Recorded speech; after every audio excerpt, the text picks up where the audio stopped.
Right.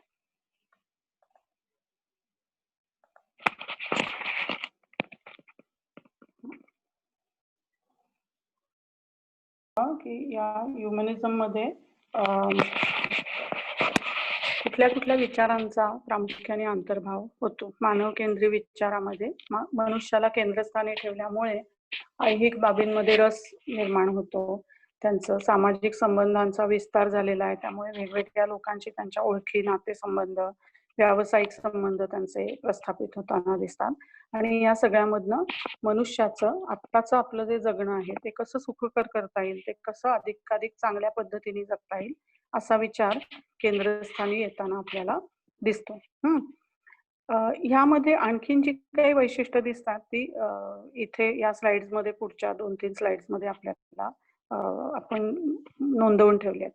पहिली गोष्ट म्हणजे ह्युमनिझम मध्ये मनुष्याला केंद्रस्थानी ठेवलेलं असल्यामुळे मगाशी आपण डबकं असा शब्द वापरला की मी अमक्या पंथाचा, तू तमक्या पंथाची, किंवा मी अमक्या धर्माचा, तू तमक्या धर्माचा, मी अमुक देशातला, तो तमुक देशातला.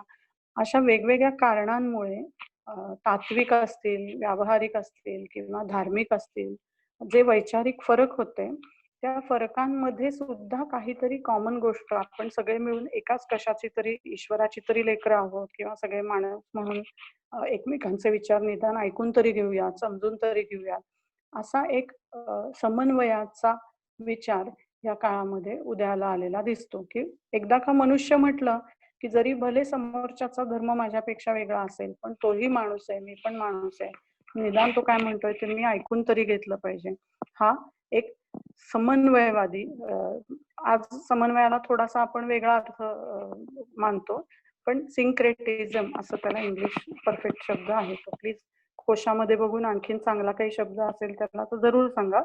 पण विविध धर्मांमध्ये एकमेकांपेक्षा फार मोठे विरोधाभास नाही आहेत, सगळे एकमेकांशी जुळवून घेऊ शकतात. गुण्या गोविंदाने असा मराठी शब्द आपण त्याला वापरतो, तसं आपण एकमेकांचे विचार सहन करू शकतो, सहिष्णुता एकमेकांप्रती बाळगू शकतो.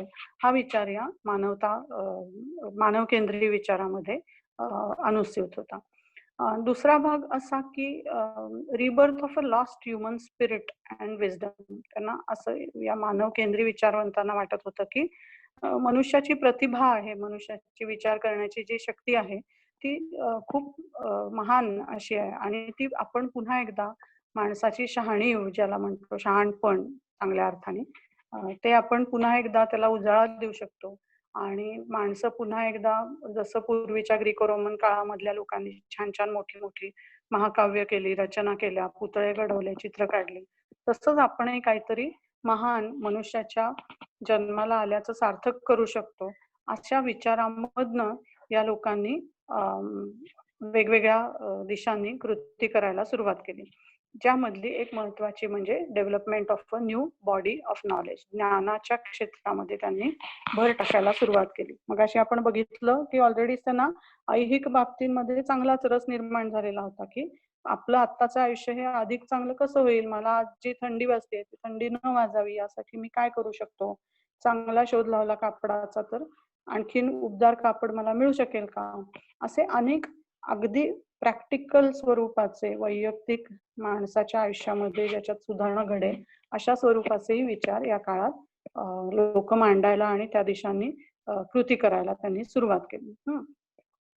नंतर डिग्निटी ऑफ मॅन, मनुष्याची माणूस म्हणून असलेली प्रतिष्ठा ही यांना त्या दृष्टीने अतिशय महत्वाची वाटत होती.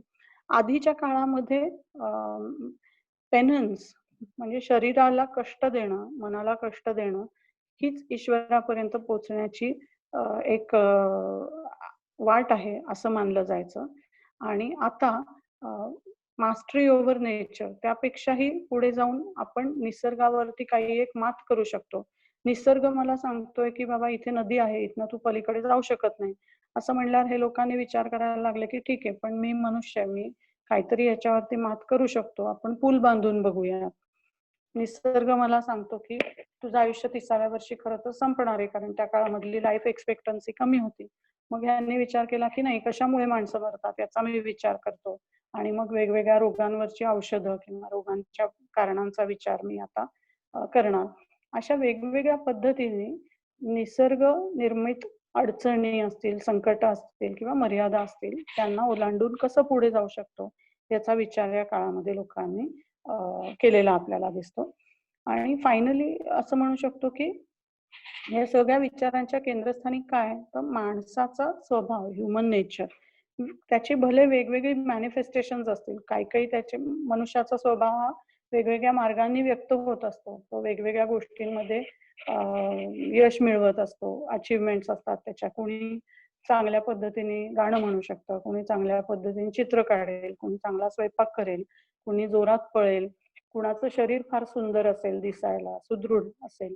अशा वेगवेगळ्या मार्गांनी मनुष्य म्हणून तुम्ही असणारी आपली प्रतिष्ठा आहे ती कशी व्यक्त करता आणि माणूस म्हणून तुम्ही अधिकाधिक कसे एक्सलंट होत जाता, उत्तमोत्तम कामगिरी कशी करू शकता, हा विचार या लोकांनी केंद्रस्थानी आणलेला आपल्याला दिसतो. या सगळ्यातलं झालं काय, तर रिलिजियस ऑर्थोडॉक्सी म्हणजे खालचे मुद्दे पहा चित्राच्या. धार्मिक जे कर्मठ लोक होते त्यांनी मनावरती आधीच्या लोकांच्या बंधनं घातली होती की तुम्ही कोण आहात, तर तुम्ही कोणीच नाहीये देवाच्या पुढे, कसपटा समान आहात, मनुष्य हा पापी असतो स्वभावतःच, पापांची खाण असतो वगैरे वगैरे. ज्या काही गोष्टी त्यांनी आधी मनावर घालून दिलेल्या मर्यादा होत्या, त्या मर्यादांना मनुष्य हळूहळू तोडून ओलांडून पुढे जायचा प्रयत्न करायला लागला मानव केंद्रीय विचाराच्या मुळे. याच काळामध्ये अर्थातच फ्री एन्क्वायरी, कालच आपण लेक्चरमध्ये बघितलं होतं की माणसं ऑनेस्ट डाऊट त्यांच्या मनात यायला लागला, प्रामाणिक अशी शंका लोक मनामध्ये ठेवायला लागले की हे नक्की असं असेल का. धर्मगुरू मला सांगतोय, श्री व्यापारी मला सांगतायत, पलीकडच्या गावातला माणूस मला सांगतोय, पण नक्की तसं असेल का, मी प्रत्यक्ष एकदा माझा अनुभव घेऊन पाहावं का. अशा विचार करून मनुष्याच्या या काळामधल्या अनेक माणसांच्या मनामध्ये स्पिरिट ऑफ एन्क्वायरी नावाची गोष्ट निर्माण झाली. प्रश्न विचारण्याची इच्छा हा शब्द अत्यंत महत्वाचा आहे, प्रश्न विचारण्याची इच्छा. कारण की प्रश्न विचारले तरच उत्तरं मिळू शकतात. आपण जर प्रश्नच नाही विचारले तर आपल्याला दुसऱ्या कोणीतरी दिलेलं जे वाक्य आहे ते फक्त आपण घोकंपट्टी करत राहतो. त्यामुळे मनुष्याला प्रश्न विचारावेसे वाटणं, क्रिटिसिझम, टीका करावीसे वाटणं. टीका ही फक्त निगेटिव्ह नसते, चिकित्सा असते की यांनी असं असं का केलं असेल, याचा मते असं आहे म्हणजे नक्की त्याला काय म्हणायचंय त्याच्यामधून. उदाहरणार्थ चाफा बोलेना सारखी कविता आहे, तर ती चाफ्याबद्दल आहे का रुसलेल्या मुलीबद्दल आहे. ही पण एक प्रकारची त्या कवितेवरची टीका, त्या कवितेवरचं भाष्य आहे. त्यामुळे फ्री एन्क्वायरी आणि क्रिटिसिझम या दोन गोष्टी या काळामध्ये अत्यंत महत्वाच्या गोष्टी केंद्रस्थानी आलेल्या दिसतात. आणि या सगळ्यातून काय झालं, तर कॉन्फिडन्स निर्माण झाला माणसाच्या मनामध्ये की आपण काहीही करू शकतो. आपण ईश्वराच्या ही जरी जग ही ईश्वराने बनवलेली कृती असेल तरी तिच्यामध्ये आपण बदल घडवू शकतो आणि आपण निसर्गावरती मात करू शकतो. आणि समुदाय जरी काही सांगत असेल, माझा धर्म, माझं गावकरी, माझे कुटुंबीय, तरी जर मला व्यक्ती म्हणून एखादी गोष्ट पटत नसेल तर मी ती नाही केली तरी चालेल. मी माझ्या मनाप्रमाणे वागणं ही सुद्धा एक व्हॅलिड गोष्ट आहे, ही सुद्धा एक वैध कृती आहे, असा आत्मविश्वास माणसाच्या मनात या काळामध्ये निर्माण झालेला दिसतो. या सगळ्या गोष्टींची अभिव्यक्ती म्हणून हे वरचं चित्र, क्रिएशन ऑफ ॲडम नावाचं चित्र इथं तुमच्या समोर ठेवलंय. हे चित्र अत्यंत फेमस चित्रांमधलं एक चित्र आहे, ज्यामध्ये उजवीकडे जो दिसतोय तो ईश्वर आहे आणि डावीकडे दिसतोय तो आदम म्हणजे पहिला मनुष्य आहे, ज्याची निर्मिती ईश्वराने केली. आणि इथे त्या दोघांचं हात ऑलमोस्ट एकमेकांना टच होताना दिसतात, ऑलमोस्ट, पण हात काही टच झालेले नाहीये. ईश्वर आहे, त्याच्याभोवती वेगवेगळे देवता, अप्सरा, गंधर्व टाईपचे लोक दिसतात आणि माणूस मात्र हा एकटा आहे. माणूस हा चित्राच्या डावीकडे खालच्या बाजूला आहे आणि ईश्वर हा त्याच्यापेक्षा थोडासा वरच्या बाजूला आणि उजव्या बाजूला आहे. या सगळ्या गोष्टी आत्ता फक्त मनामध्ये ठेवा आणि उद्याचा गृहपाठ म्हणून तुम्ही युटोपिया पाहिलेलं नव्हता ते एक बघायचं आणि ह्या क्रिएशन ऑफ ॲडम नावाच्या कलाकृतीबद्दल काय आपल्याला वाचायला मिळतंय ते बघायचं. काल मी तुमच्या ग्रुपवरती गुटेनबर्गच्या प्रेस बद्दलची व्हिडिओची लिंक पाठवली होती युट्यूब, बघितली आहे? मोठी डॉक्युमेंटरी आहे. किती मिनिटाची डॉक्युमेंटरी आहे सांगा बरं? 1 तासाची मॅम, जवळजवळ 50 मिनिटं. 58 मिनिटांची डॉक्युमेंटरी आहे ती. सगळीच्या सगळी समजा जरी नाही बघितली तरी त्यातली काही भाग तर निदान पहा किंवा क्विकली तुम्ही डबल स्पीड करून बघा. अतिशय सुरेख ती अशासाठी आहे की गुटेनबर्गच्या म्हणजे आपल्याला समजायला, मी कारण कालही मला असं शिकवताना मर्यादा जाणवत होती की अरे आपलं चेहरा दिसत नाही किंवा हातवारे आपण करतोय ते म्हणजे ते कळतंय की नाही तुम्हाला, हे मला ह्याचा काही अंदाज येत नव्हता. तर म्हणून मुद्दाम मी हे असे कॉम्प्लिमेंटरी रिसोर्सेस तुम्हाला ह्याच्यावरती टाकतेय ग्रुपवरती, तर ते प्लीज अभ्यासाचा भाग असल्यासारखे आणि आवडीने हळूहळू पहा अशी विनंती आहे तुम्हाला. ओके.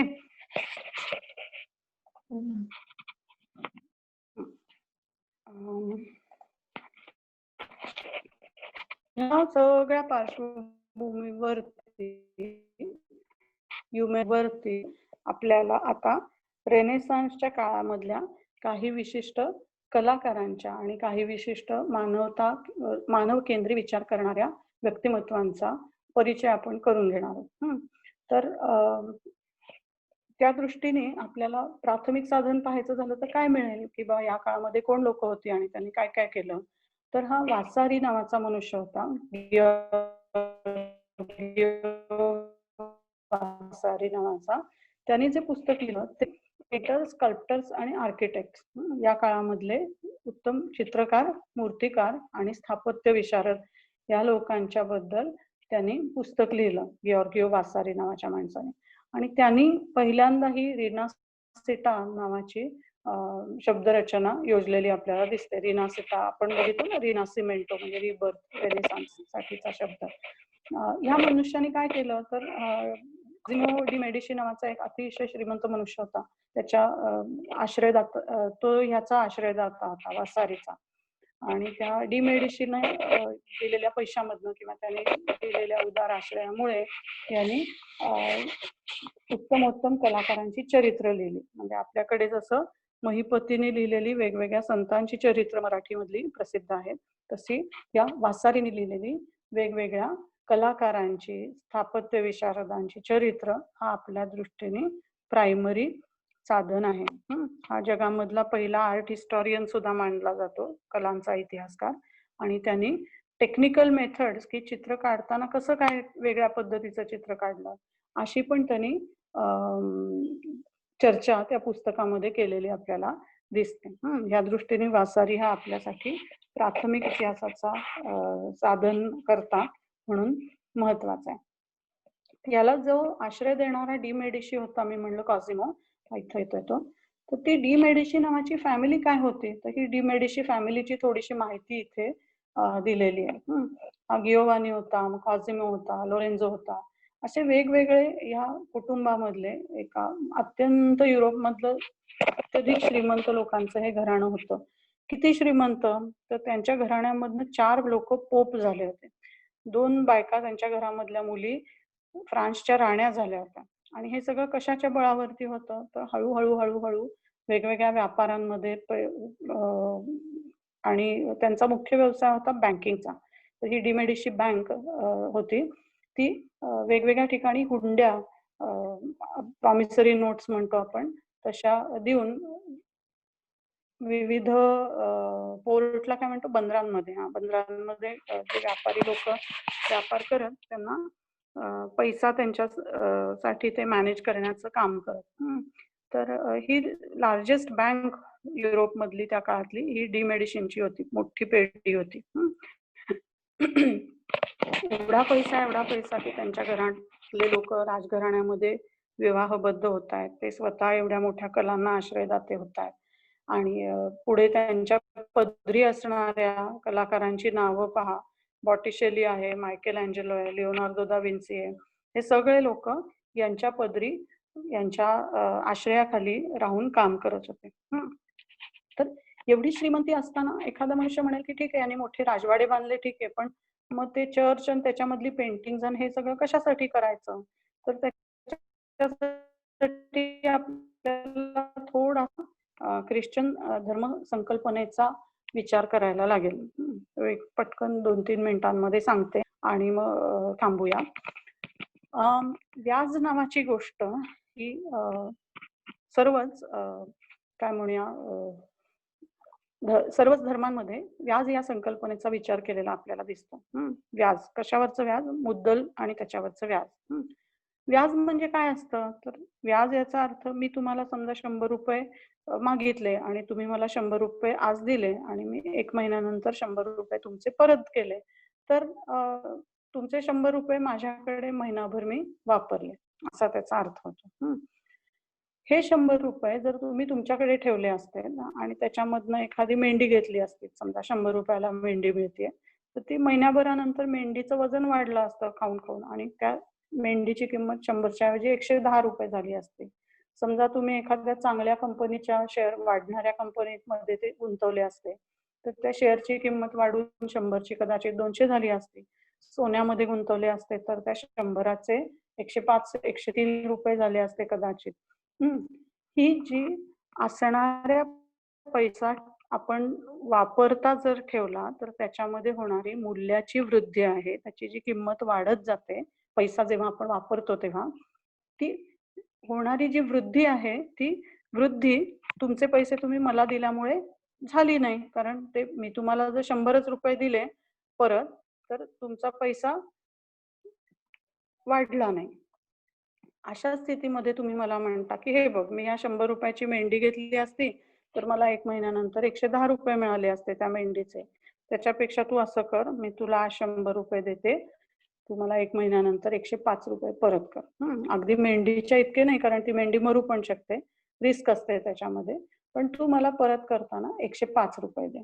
हे जे वरचे 5 रुपये आहेत ते तुम्ही मला चार्ज केलेलं काय आहे? मुद्दलावरचं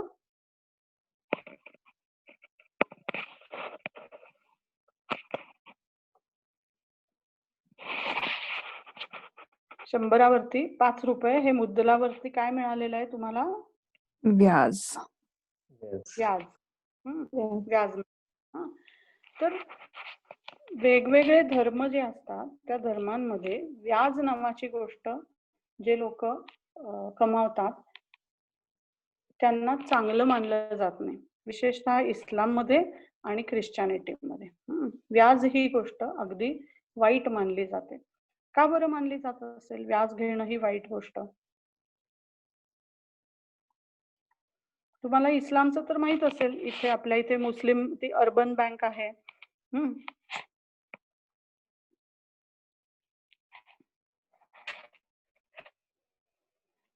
इस्लाममध्ये आणि ख्रिश्चॅनिटीमध्ये व्याजाला का वाईट मानतात?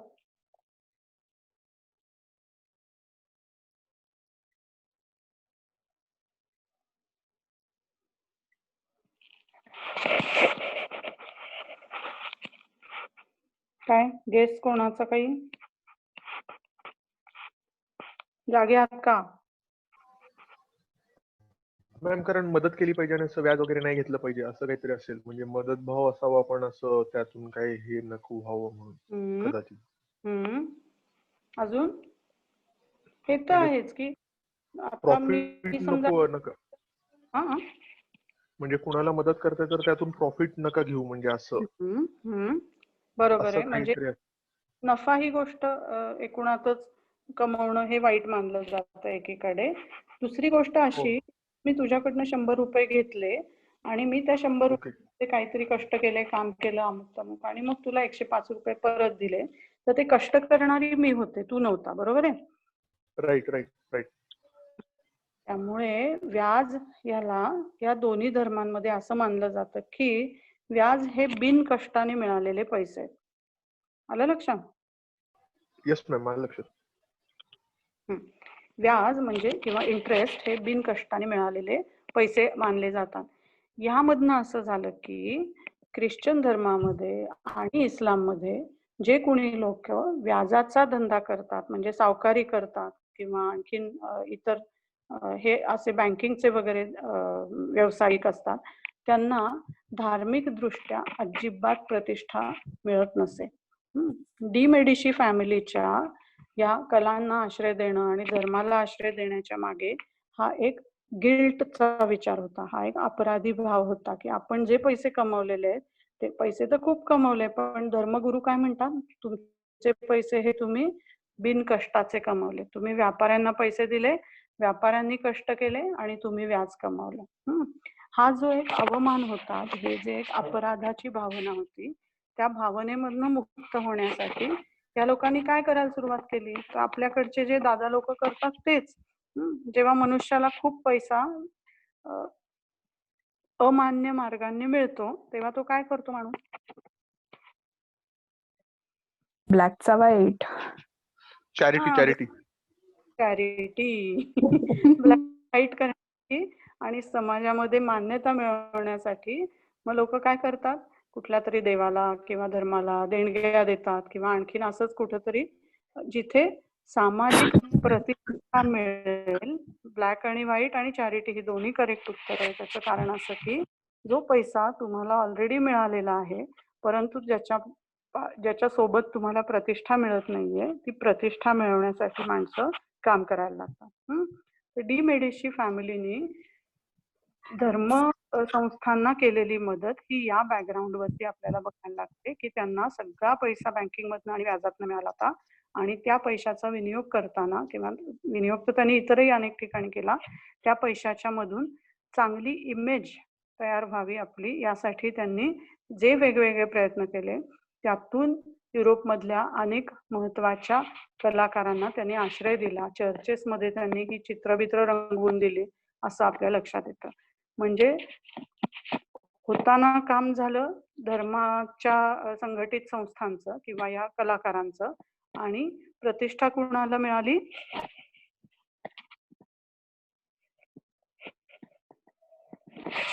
प्रतिष्ठा कुणाला मिळाली? D Medici Medici. D Medici फॅमिलीला मिळाली. आलं लक्षामध्ये? इथे आपण मराठीचं लेक्चर थांबवूयात आणि